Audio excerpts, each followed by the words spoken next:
Welcome into Coach's Corner. Jordan Woodruff with you. And on this episode, we're joined by head coach of the Lady Cats, Coach Jody Fincher. And Coach, great to have you along. Thank you. It's not like we don't talk quite a bit. I mean, Yeah. before every game, after every game. And I tell you, the last couple of weeks have been a really good run for this Lady Cat team. They have. We've gotten some things figured out. We're taking care of the basketball. The girls are playing hard. They've played hard all year. It's just trying to figure out, like we talked about last night, roles, knowing roles and accepting those roles, and just it's been some good basketball to watch, and we've noticed a progression through practice, and seeing it on the court has been nice. You took the words out of my mouth because I was going to go right into that. We talked about roles last night in our pregame interview, and that's such a great lesson in life too, because when you work for a company, you have a role, and if you want to enhance your role, talk to your boss. They tell you, hey, here's how you can do it. Here's how you can make more money. Here's how you can be a more integral part of the company.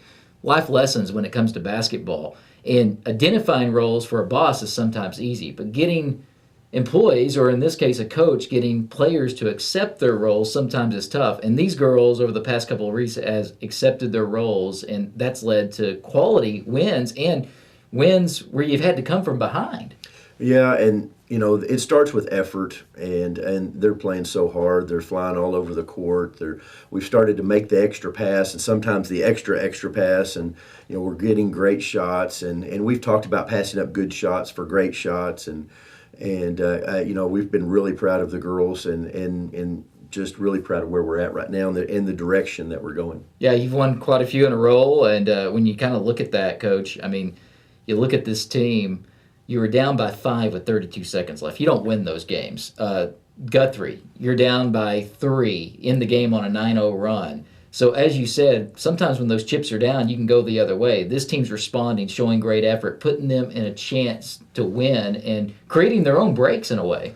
Yeah, and your effort and your execution allow you to have some luck for the ball to bounce your way. But if you're not hustling, you're not doing those little things, then you don't create some of those opportunities. And right now we're creating those opportunities. I still don't think we've played our best basketball. We're trying to get better at the free throw line and some things like that. But I think our best basketball is still ahead. But where we're at right now is pleasing as a coach, and just wanting to keep pressing forward. Well, and defensively is where it's been really at for the Lady Cats. It has been all year.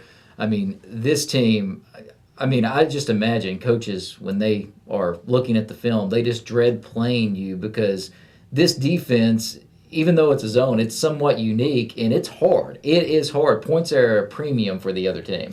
They are, and when we're scouting another team, we unfortunately we can't scout their offenses because what we do is different than everybody else. So, we just kind of have to say, well, we're scouting personnel more. And early on, we're trying to get looks at what people are trying to do. And there's been games when people have run, 2 or 3 offenses in one possession, trying to figure it out. And it's nice to go into it knowing that, we're going to play great defense. We're going to, give great effort, and we're giving somebody else something that they haven't seen before. So it's been good for us. You got one senior on the team, Emma Gherkin, and the last couple of weeks she's been spectacular. The last 3 games we've called 19, 20, and 20. I mean, you will take that all the time. That's her role. She needs to score. But what I've been impressed with is she's not just doing it from behind the arc. She's putting the ball on the floor and getting the ball to the rim and getting some points too. Absolutely, and that's what I was going to say is, she's 2 for 10 from the 3-point line last night and has 20 points, and that tells you she's getting to the rim, she's getting to the free throw line, she's scoring baskets, she's not taking a bunch of bad shots.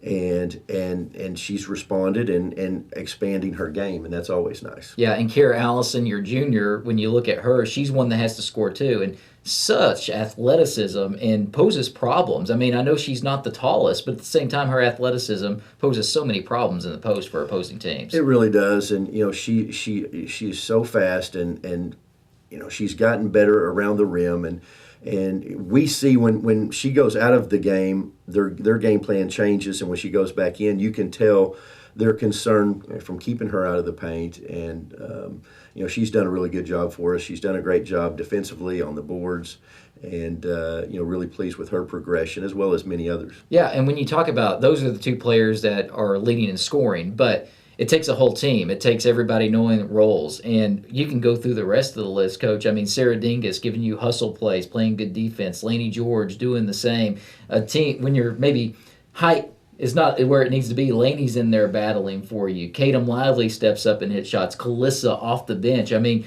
you got a whole group of girls, like we said, that have accepted their roles. And yes, you're two leading scorers, but a lot of times we never know who that third or fourth girl's going to be in a game. And we've talked about it. Get to 50, you feel pretty good. Well, if Kira and Emma are getting 35, you got to get that 15 somewhere else, and those girls are stepping up. They are. We had some girls step up, and Jenna Northcutt and Allie Duncan, freshmen, are coming off the bench and giving us minutes because it's hard for 6 girls to play all that time, and we're getting contributions, and our JV team is getting better, and so we're really proud of the direction of all of the girls, and but those 6 that have varsity experience have really stepped up. They've gotten on the same page, and they're bringing those young kids along with them. Yeah, and Coach Fincher likes to make it fun. Now, I don't know when you're going to be watching this, but at the time, they're looking to win through JV and varsity. I think it's 7 games, right? And if they do that, you promised them a big dinner. Yeah, we promised them if they'd go undefeated this week, we'd buy them dinner, and so it's looking more and more just 2 more tonight, and we're going to eat next week, I guess. Well, that's good. And I asked if I was invited to that. He said sure, but I don't want to take it away from those girls because they're the ones that earned it. They really have, and it started in practice, and it started weeks ago, and we started 0-5, and for us to be 10-10 now. It shows that they've stuck together. They've kept fighting. We could have given in several times and in several games in the past 2 weeks, but they just keep fighting, and I'm really proud of their grit and their determination. At the time we're talking right now, regional play is not in the forefront. Still got a few games left in the regular season, but regionals are coming, and I want to get into a few points on that. First off, interesting schedule for you and the Cats because you end the season, makeup game, 4 games in 7 days, but then you have almost a week and a half, 10 days off the floor. So what do you think about that, and how do you manage that as a coach, especially when you have a team that's playing as good as they are right now? Well, luckily we do have some things to work on, so we'll take next Wednesday off and just give them a mental break, a physical break, and then Thursday and Friday we'll get after it, try to keep that momentum going, try to keep our conditioning. Monday we've already got some stuff in the works for game plan, and it's just try to keep your conditioning, and we'll do some live stuff. We may bring the boys in, scrimmage against them, but just try to keep that momentum going, and just but we still have work to do, so we got to keep working. Yeah, and regional play, I mean, when you look at it, you and I were talking a little bit the other day. It's set where you have some top teams that you feel like are good enough.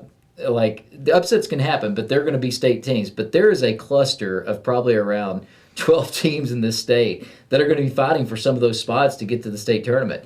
You strongly believe that your girls are right there in that cluster. We are. It's just where are we in that cluster? And, we've got a really good Jinx team that we're going to play in the first round of regional. They're the 8 seed, we're the 9, which means we're matched with the 1 seed, which is Booker T. Washington. And, Jinx is going to present a challenge. And going forward, every team that we'll play will be good. But, you get through that regional, now you're looking at either a Choctaw or a Broken Arrow and to go to the state tournament. And if you'd have told me in, last November, hey, beat one of these teams and you go to the state tournament, I would take it. Yeah, and when you look at Choctaw, that's a team that you just recently beat. So that gives you a tremendous amount of confidence because they're kind of in that spot with you. That could be a team you compete with to go to a state championship. And now you've proven that you can go out and beat a team like that.